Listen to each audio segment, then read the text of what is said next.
in the world? It's Dr. Jan Fortman with Relationship Matters TV. I hope everyone is having a beautiful morning, afternoon, or evening. Well, we're here in Chicago and I'm in Calumet City, Illinois. What happened the other day? Why? It rained. It rained here in Illinois, but we got 11.5 inches of rain. It stormed. But guess what? Where was I? I was in New York. And I got this text and this message, and it's like, I hate to bother you while you're out of town, but there's a river where your street is. And I'm like, what? Well, anyway, um, I think the mayor has some kind of emergency thing coming in. So people who really had a bad, where their basements flooded and all kinds of stuff, So, but we were fortunate enough here that we didn't get flooding in my basement, but now the internet's been acting up. But anyway, enough about me. I know most of you did see me, at least I sent it out there.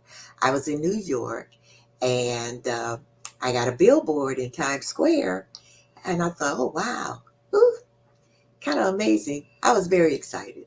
I did the happy dance. So, enough about me. Anyway, so today, guess who I have on my show? I have Steve Gamlin. Now, let me tell you a little bit about Steve before I bring him on. Steve Gamlin is called the motivational firewood guy. Wonder where he got that. I'm going to ask him. He blends back to basics, positivity, visualization, and humor, teaching his clients to see their desired outcomes, understand their why, and build action plans to achieve them through his Vision Board Mastery Program, which I really, really want to know about. One-to-one and group coaching, plus live and virtual events. Bottom line, he teaches the necessary mindset to identify what your goals look like, what they feel like, what they sound like. I want to know this, what they smell like, and even what they taste like. So, you know what? I'm going to bring him on so he can explain all of this good old stuff to us. So, I want you to welcome Steve Gamblin. Thank you, Hello. Dr. Jen. Hello. Thank you so much for having me on the show. I appreciate it and looking forward to our conversation. And I appreciate you coming on the show. But guess what? Before we get into what you do now, Mhm. I want to know what made you, what did you do before you became who you are now as far as the emotional, Lord have mercy, motivational, but emotions have something to do with it. Oh, very Firewood guy. much. What did you do before? Well, it started when I was 11. I wanted to be a radio DJ because of a TV show called WKRP in Cincinnati. I wanted to be an author of my own books because our mom instilled such a love of reading and writing in myself and my sister. Wanted to be a stand-up comedian because Steve Martin was huge at the time. And I wanted to be a teacher of people, but not in a classroom. So over the past, let's see, that's 44 years ago, I enjoyed and survived a 10-year radio career. I published 4 books.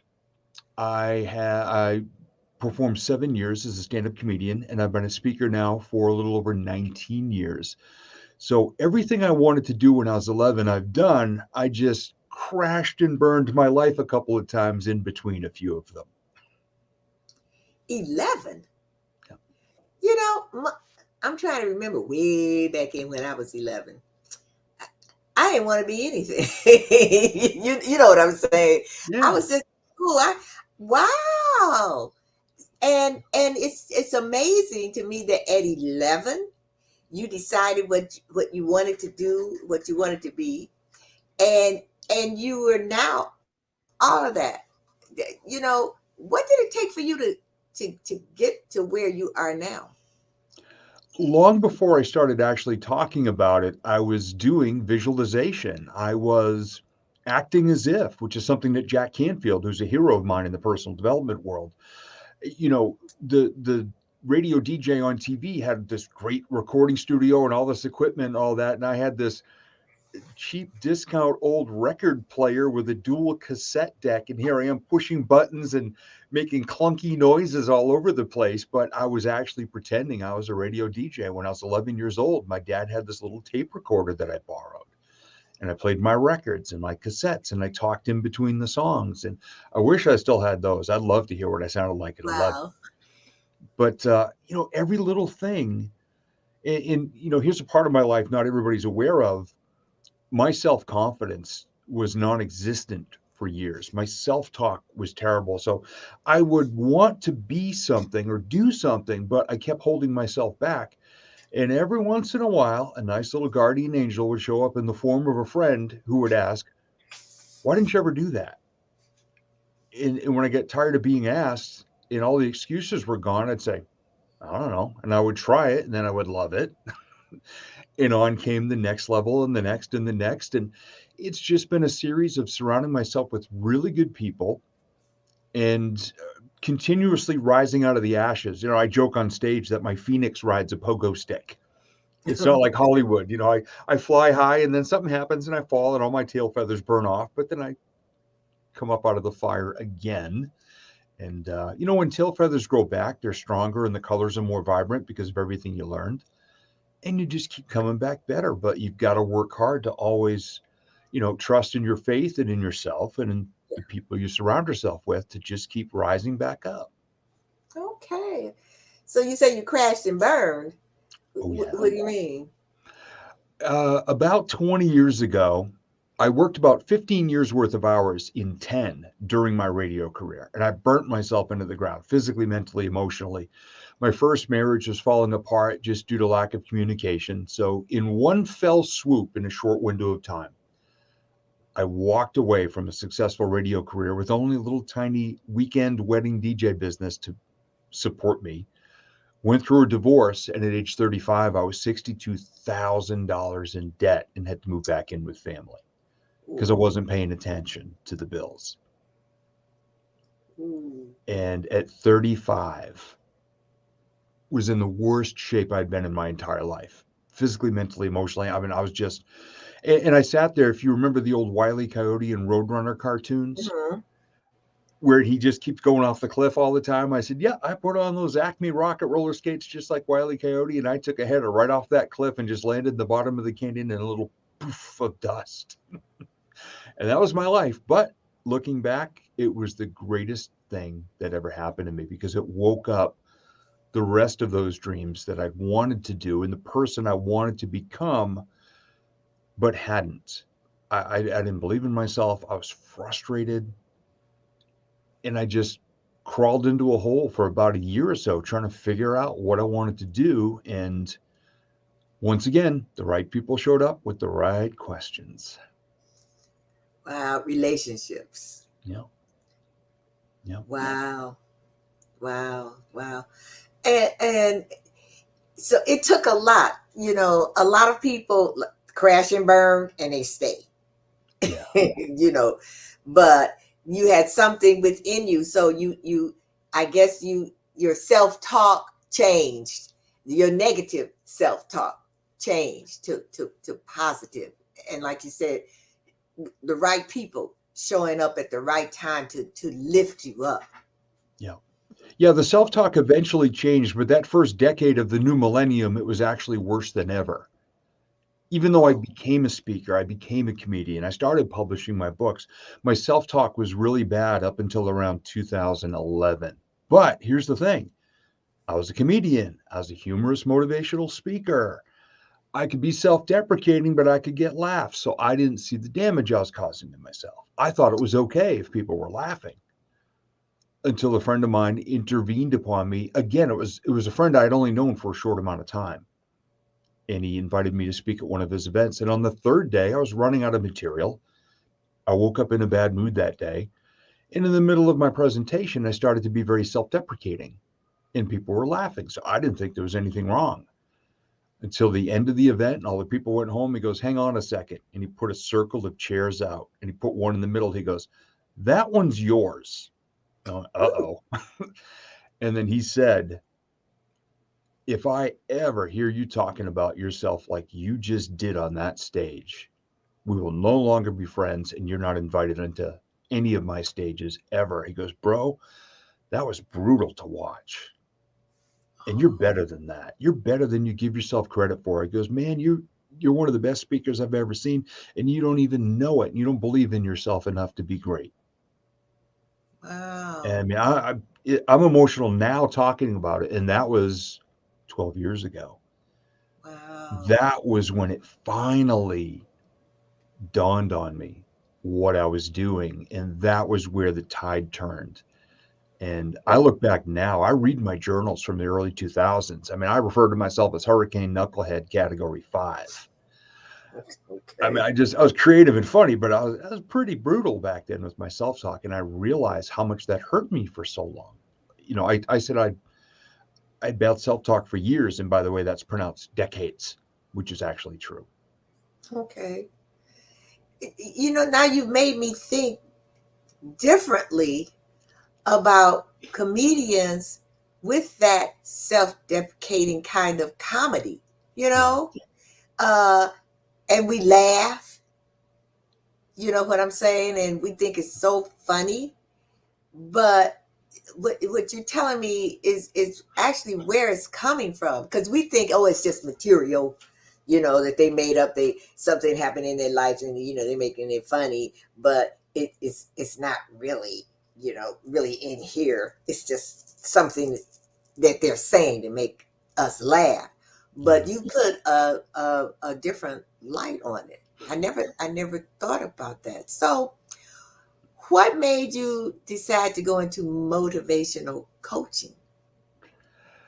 In August of 2003, in the ashes, I knew a woman whose husband had just gotten certified as a life coach.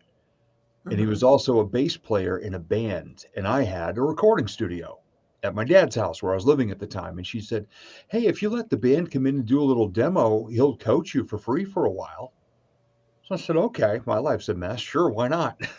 And that month, right after we started coaching, on a Friday afternoon in August of 2003, I had $3 left in my pocket. And I went and I got a bucket of golf balls, and I went to a driving range just to take out frustrations on a bucket of golf balls. And I'm a horrible golfer, so I went to the farthest tee box in the property so I wouldn't dent any cars. And a thunderstorm came ripping through. I mean, wind, thunder, lightning, rain, everything. And I was under some big steel tower power lines. And everybody but me ran from the storm. And I hated myself so much at the time and was so mad at myself. I just kept hitting the golf balls. And at one point, I held up the club and looked up, just trying to be funny, and said, "Go ahead, I dare you." And nothing. So I hit my bucket and the buckets of two other guys who ran away and never came back. And after an hour, I couldn't even lift my arms. I got to my car. And when I opened my door, the rain stopped and the sun came out. And I thought, all right, God, that's kind of What you funny, trying to actually. tell I'm like, that's kind of funny. Okay. So the next day, I'm on the phone with that coach, and he said, "How was your week?" I told him the story of that hour, as funny as I could make it. And he, not knowing my goals, asked, "Have you ever thought of being a motivational speaker or a stand up comedian? I think you'd be really good at both." He didn't know. But however, I shared in that 3-minute conversation, he asked me if I ever thought about it. And 2 weeks later, I was at my first stand up comedy class because he had a brochure on his desk in his junk mail pile. And a week after that, my first Toastmasters meeting. And here we You're are. a Toastmaster? 8 years. I'm a Toastmaster. Yes, I love Toastmasters. Oh. The greatest place in the world to really screw up as a speaker is Toastmasters.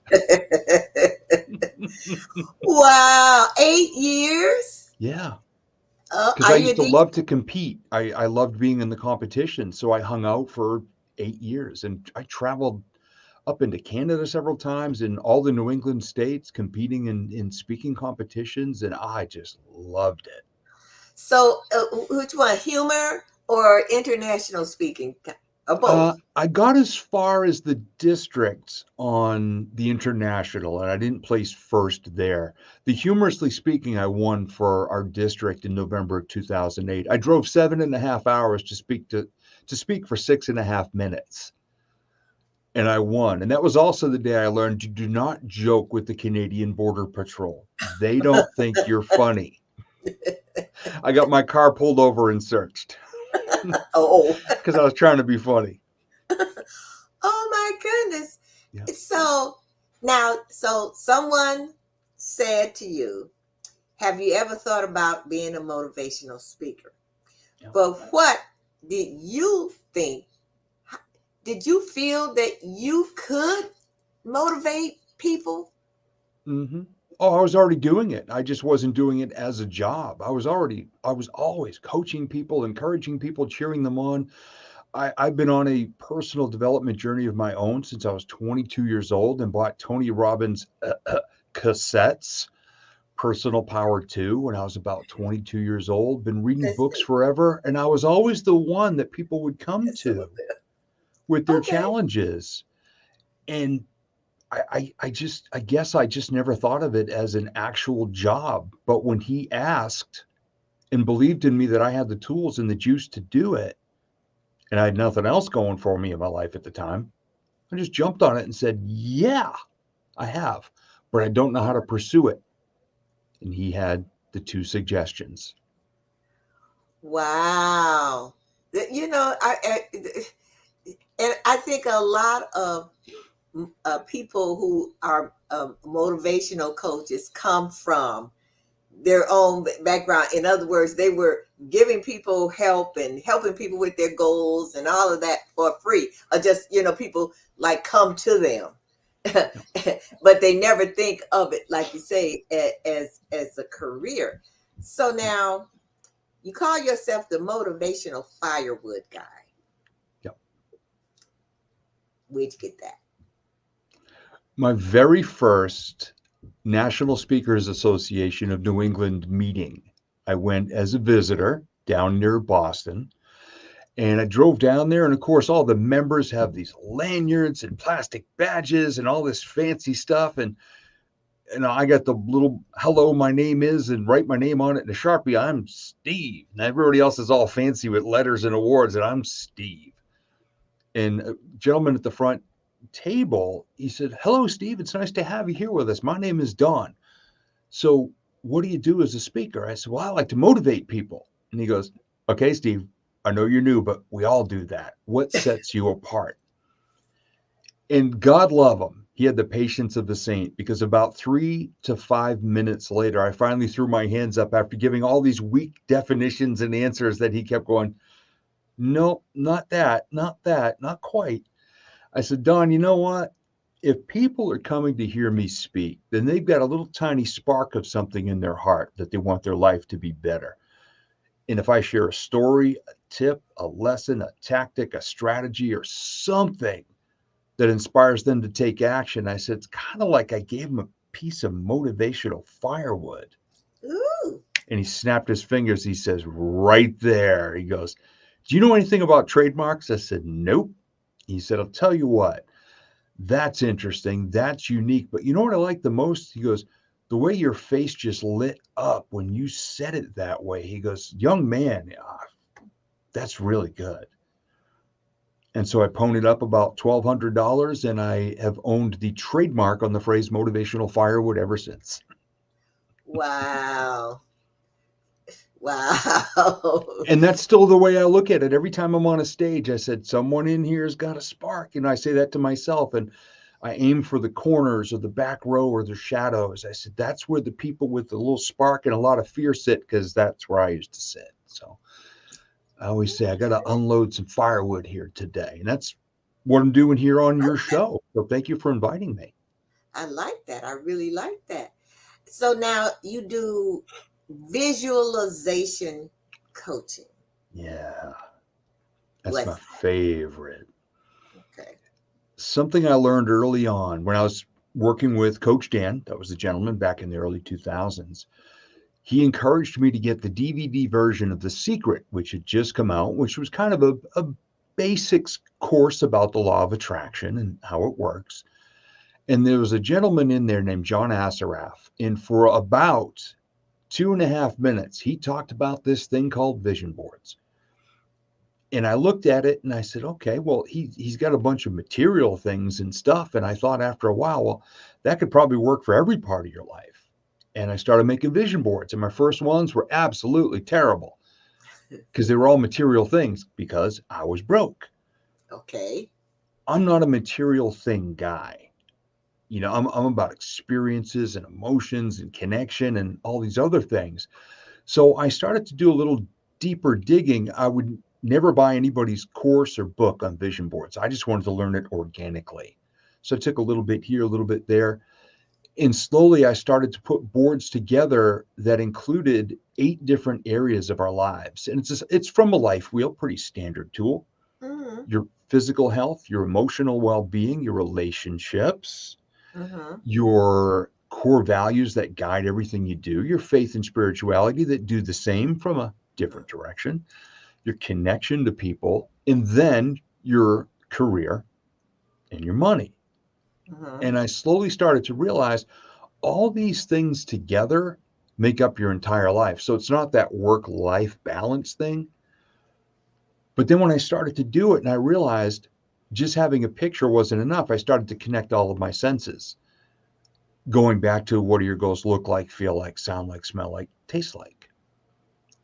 So to do what I was doing when I was 11, to start to see myself and envision all these things I wanted, not just what you get, but who you become, I attached every sense and every emotion I could to it. And all of a sudden, opportunities started to show up when I became more aware and a lot more clear about what I wanted. And for better or for worse, here we are. Just celebrated 16 years head over heels in love with my beautiful Tina, who's upstairs right now. We're in our gorgeous home. I'm in my own recording studio, which was a goal when I was 11. And all of these other things that continue to just show up in front of me. And then I take action. I know why I want everything I want, deeply connected. And that's the gas in the tank that keeps me going when things get frustrating. So you okay? So I know you have a vision board mastery program, Mm-hmm. and so you talk about the vision board. So I'm looking up here at mine. Yeah. Yeah. Right. Okay. Yeah. So did you just like? And I'm looking at mine, and so I don't see on here what it smells like, Mm-hmm. what it tastes like. Yeah. I just see the things that I want to accomplish. Okay. So I'm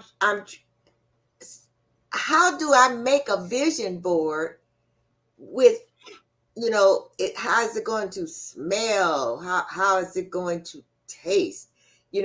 I see what I want. Mm-hmm. You know what I'm saying?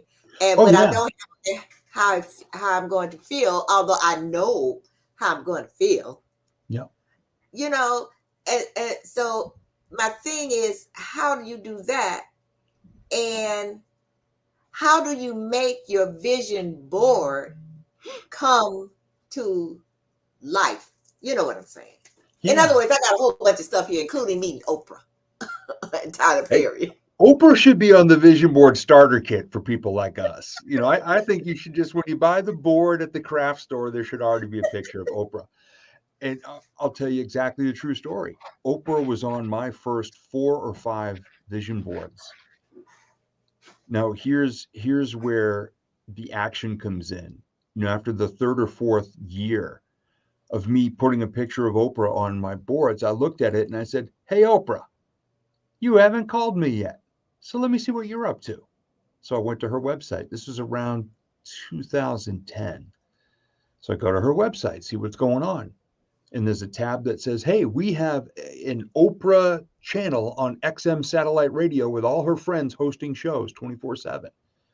So I clicked on it and they said, we're looking for guests. Okay. Clicked on that. Said, the guy who wrote, Michael Lozier, who wrote the book, The Law of Attraction, has a show on the Oprah Radio Network. Click on him.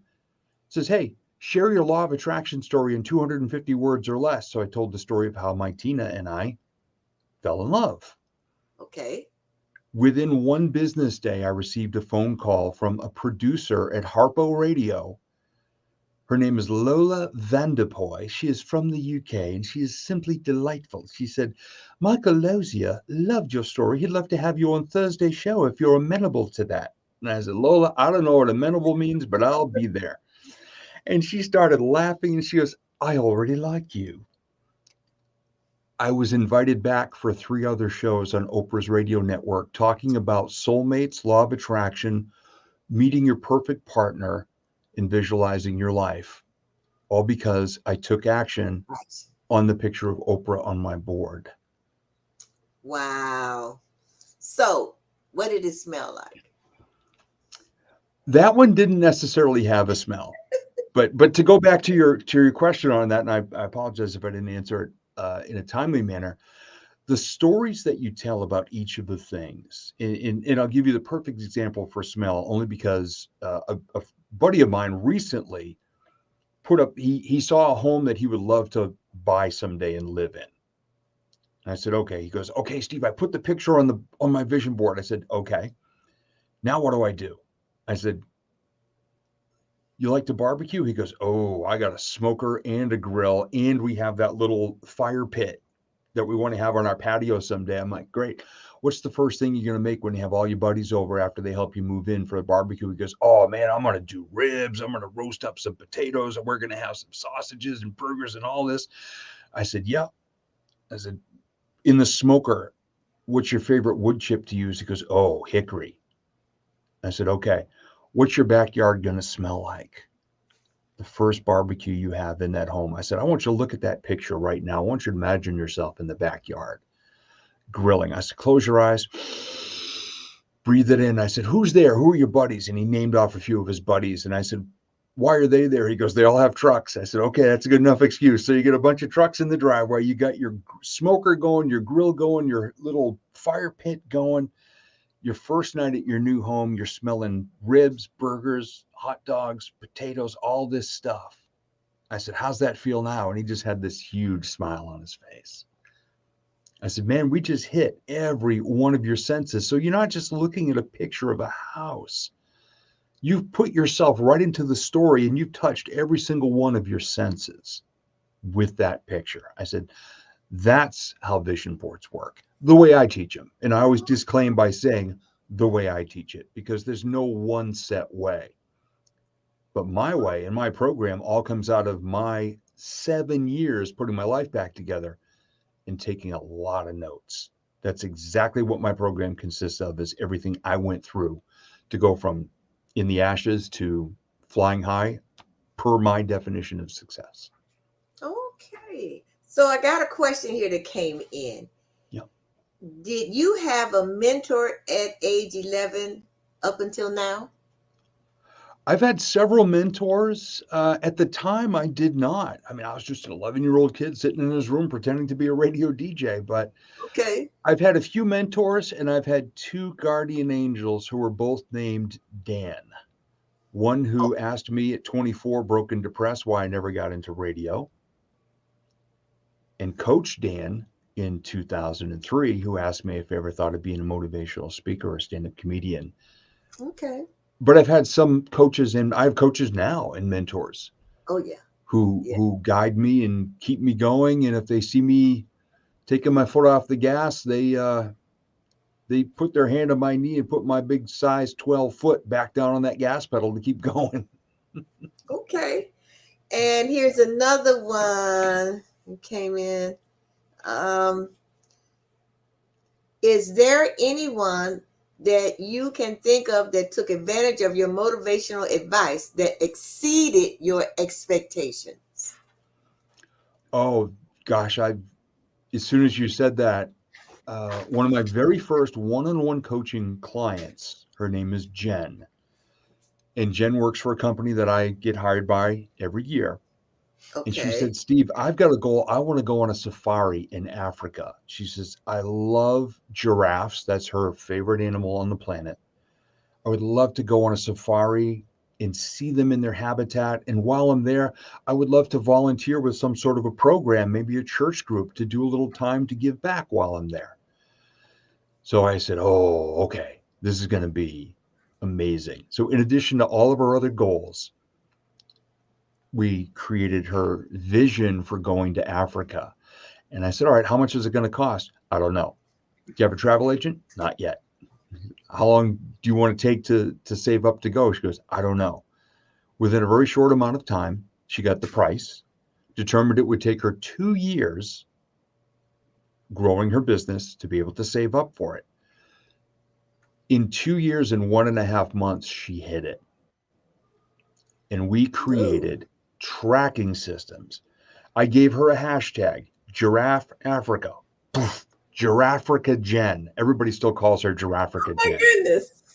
I found her a picture of a mama and a baby giraffe, like a vinyl sticker decal on Amazon for $3. And she ordered it. She stuck it in her shower, on the wall of her shower. So every day when she was getting ready for her day, she'd look at the mama and the baby giraffe and she says, I'm there, I'm there.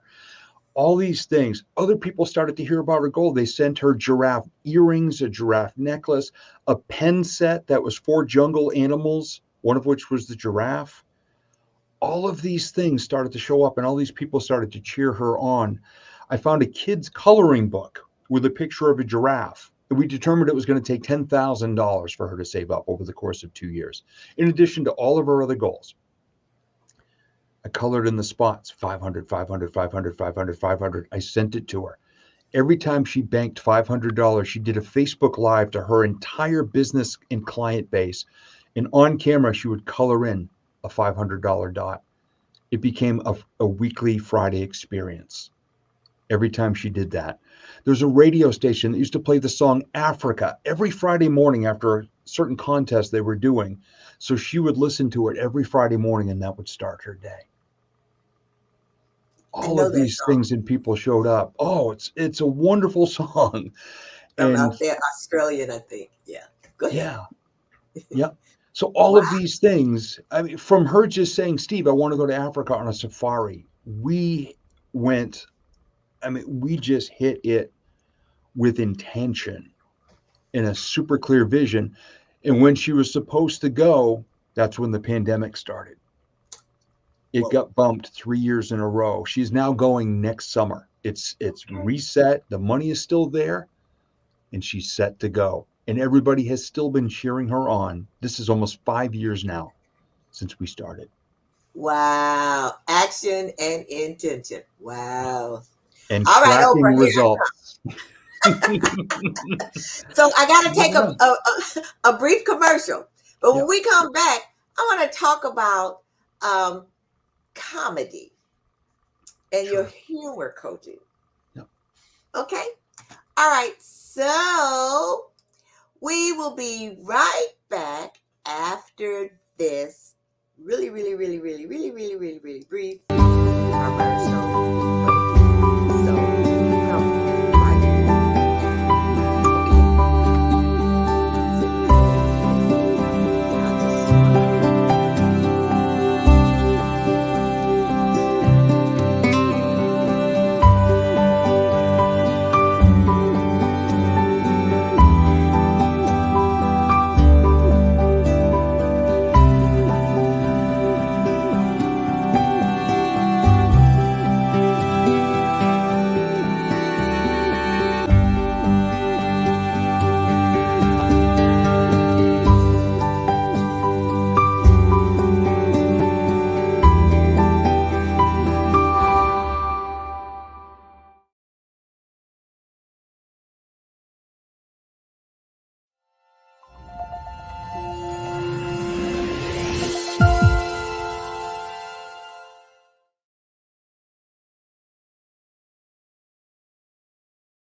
And he has really made me think I'm going to put some intention and some more action uh, uh, towards meeting Oprah and Tyler Perry. I got both of those on my vision board. So Excellent now, choices. thank you. Um, so you spent 7 years as a stand-up comedian, 14 years as a radio comedy producer and writer. Mhm. What made you decide that you wanted to involve yourself in comedy? I always had the ability to make people laugh. Even when it was self-deprecating, it still counted for many years until I realized the difference. Love to make people laugh. Love to be a storyteller. I got that from my dad. Okay. And I just thought it was the coolest thing in the world to be able to get paid to make people laugh, to be creative, to tell stories in, right alongside that as a speaker, to help people in such a way that me getting up on stages, I could do that. And a seventh grade spelling bee accident destroyed my confidence for many, many years. So that people who knew me in my teen years, who later found out I was doing stand up comedy and was a motivational speaker, couldn't believe it because I was so shy and quiet and had no confidence during my teen years, even though I still wanted to do that so badly. Here's how unconfident I was. I was a rock morning show producer and a comedy writer during my radio career, but didn't use my voice on air until my eighth out of 10 years because I had no Ooh, confidence in my voice. When people say, Steve, you have a good radio voice. So, first off, thank you. Second, wish I had it when I was on the radio, but I didn't until the very end when I had to get on the air. wow. So what is humor coaching? I get to work with some other professional speakers. Matter of fact, I have a call with one tomorrow, one of my clients, who every time she creates a new stage story, a new presentation, she'll reach out and send me a message. Steve, I got to be funny again. Can I send you my new script? And she sent it to me Tuesday. I spent an hour and a half yesterday making it funnier. And tomorrow we do the run through with her. And I actually get paid to do that, which is it's it's just a gift. It's wonderful, and I'm also thankful for another guardian angel named Debbie, who showed up in my life and smacked me around long enough to actually charge people for this. Okay.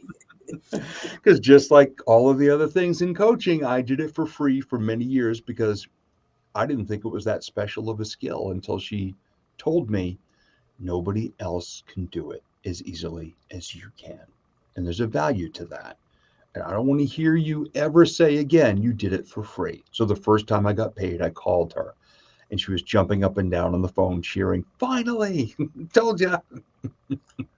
Wow. Wow. So do you okay, what if it's a really serious presentation? Can Mhm. you still instill a little humor in there? Yes. Yes. And it's all because of an accident that happened to me on stage early in my career. Because sometimes people say, well, Steve, there's some things you can't be funny about. It's not necessarily that you're making people laugh or poking fun at a situation, but if you have a very serious topic and you're taking people into a very deep emotion that might even be sad, as a Mm, speaker, as a comedian, you have a responsibility to bring them back to at least a neutral place before you go somewhere else.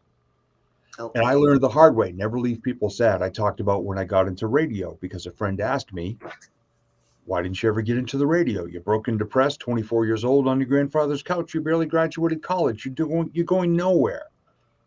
So, summer of 92, I went to broadcast school. I got an internship, which ultimately led to a job.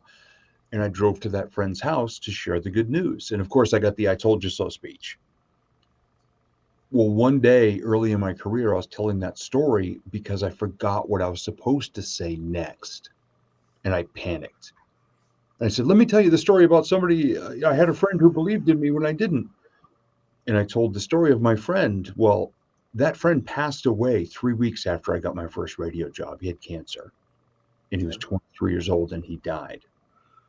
And when I said that, my friend died. Then I remembered what I was supposed to say next and I went right off to my next topic. And when I turned back around, half the audience was crying. And I thought, uh-oh. And then my comedy mentor said, never leave anyone sad. Okay. So I learned how to bring people back respectfully. And I still tell that story to this day. But now I end it with, there's a picture of him and I on the screen from 1992, two skinny kids. I say, there's three things I miss about this picture. Obviously, I miss my friend. I miss how simple life was in 1992. But I think what I miss the most, and I look at the picture and I look back, is the ability to wear horizontally striped clothing and still be considered attractive. Okay. And I that see. brings me back. And I know speakers who deal with some very serious topics, Yeah. and they use the humor just to bring the audience back to hold their hand and say, okay, now we're going to go somewhere else now. We're all together here. We're good. And they move forward. So there is a place, I believe. I mean, one of my favorite places to be funny is funerals and wakes, because Okay. I talk Well, about yeah. favorite I memories of see that. something. I see them all as a celebration of life in the person. I've had more people who never met me say, we heard about you. Our loved one really cared about you, and we're so honored that you came here and told your favorite memories of the person we just lost. You do it respectfully, and there's a way to infuse humor in pretty much anything. Yeah, I can definitely see that because uh uh, when you go to funerals and like you said it's a celebration of life, but when people get up there and they talk about the deceased and then they tell you something, they say something funny about it, it lightens up everything. So I can understand that. Let's see, someone let us a comment that Mhm. came. Oh, I don't know why he said why. So John A. Lewis, you put a why on there, but I'm not sure what the why. There's a delay, so I'm not sure what the why is about. So please put in there what you meant by why, Mhm. because I'm not really sure what he said. So you also, until he put something in the chat, Mhm. so you also were a stand-up comedian. Yes. What is the most difficult thing about being a stand-up comedian? The toughest thing for me was feeling like I was not connecting with an audience, and I would How do start to you know panic when you're not connecting? when they're When not laughing. Very early in my career, I signed up for a comedy competition down in Boston, and I drove all the way down there. And somebody asked me the next day, "How did you do?" I said, we each got 5 minutes. But I got through all my material in 3.5 minutes because I didn't have all that pesky laughter and applause getting in the way. I didn't connect right from the start. And I was so scared of silence at the time that if I said something and nobody reacted within a second or a second and a half, I went to my next thing. Okay. And that was my biggest fear. Every time I got on stage, just I'd be like, okay, God, just let me connect. Even if I get one laugh, or you want to give me a gift, God, give me a person who laughs so hard that they snort, because that way everyone's going to laugh. And there were nights that happened. People would be laugh, and all of a sudden somebody would go, ha, ha, ha, and I would hear it, and the whole room would explode. And I would say, okay, and I would point in the area of the person. I said, please do not be embarrassed by your laugh, because you just made my night. And I would always go find that person afterwards and genuinely thank them for the connection that they helped me to make Okay. with an audience. Okay. Yeah, I've been at comedy shows and some of like, and they have a bunch of comedians and some of them, oh my God, they just lay you out, just, you laughing so hard. And then some of them, it's like you end up feeling sorry for them because it's like you're not funny. And I don't Yeah. think you're funny, but everybody else doesn't think you're funny. And so how do you feel? You're up there, you're supposed to be making people laugh and nobody's laughing. Oh Yeah. my God. It's a long ride home. And I probably quit doing comedy about 20 times. And it never lasted more than that day because I would just say, hey, you know what? Timing was off, material was off, different crowd, whatever. The energy was just different. But I Yeah. loved it so much, and I still love it. I just love being up on stage connecting with people. I just do it in a different way now. And the reason I stopped doing comedy was I had a closing bit. Now, I did not swear as a comedian, but I talked about adult things because I was an adult. My closing bit was a song parody to the song We Will Rock You by Queen. It was called the Viagra song.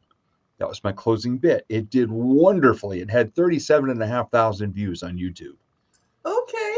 But somebody came up to me one night. It was a female comedian friend of mine. Said, Steve, I got a question for you because I know you do the speaking too. I said, yeah. If the female CEO of a company that was thinking of hiring you to speak at one of their conferences came in the club and heard you singing the Viagra song, would she still hire you to be a motivational speaker? I said, and she said, she goes, and I know right up front, you in a comedy club is not you on a stage speaking. Yeah. Two I different said, things. Yeah. but you're right. Most people wouldn't get that difference. And I said, you know what? You're right. No, she would not hire me. So I just stopped doing comedy. I took the Oh, structure, I took the stories, I took all the cleanest of the material, brought it into my speaking. And wouldn't you know, if you can be funny as a speaker, you can actually make more money. I made about $350 total in 7 years of comedy. wow. People say, well, how much did you make doing comedy? I said, $350, a couple free drinks, a lot of chicken tenders, and French fries. That's all I got paid because I was an opener act, middle act, whatever. I said, but that was a really good decision to Yeah. do that because I could go with integrity and say, here's the type of presenter, stage presence. Here's who I am on a stage with a microphone. Very responsible, got integrity and solid core values. So you never have to Okay. worry about me not being appropriate. All righty. So now I saw something else I looked at. What is the bum philosophy?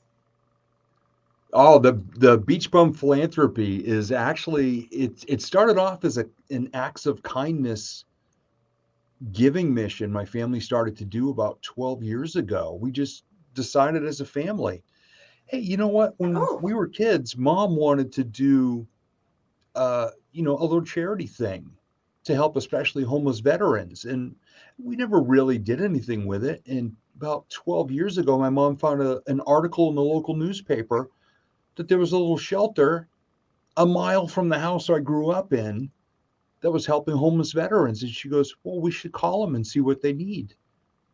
And we just started doing acts of kindness. And we looked for a couple other shelters. We just started all doing acts of kindness. And somebody said, well, you should give it a name. What do you want to be in life? I said, a beach bum, because I had just okay. learned how to surf at the time. And I thought it's a cool, laid back feel.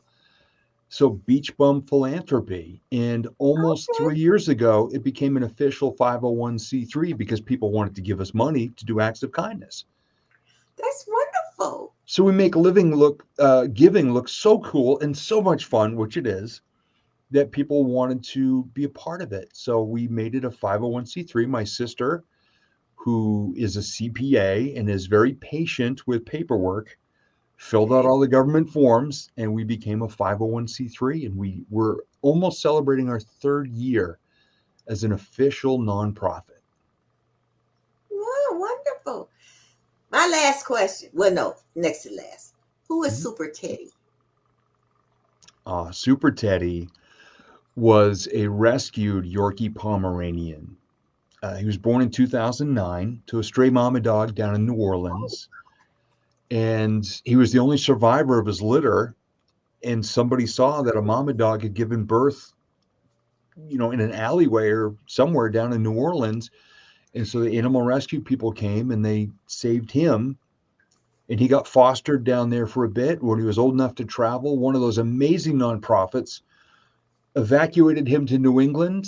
And my wife, Tina, and her mom saw an email from the Rescue Association and drove from northern Vermont to southern Maine with $700 and adopted him. He could stand up in the palm of your hand.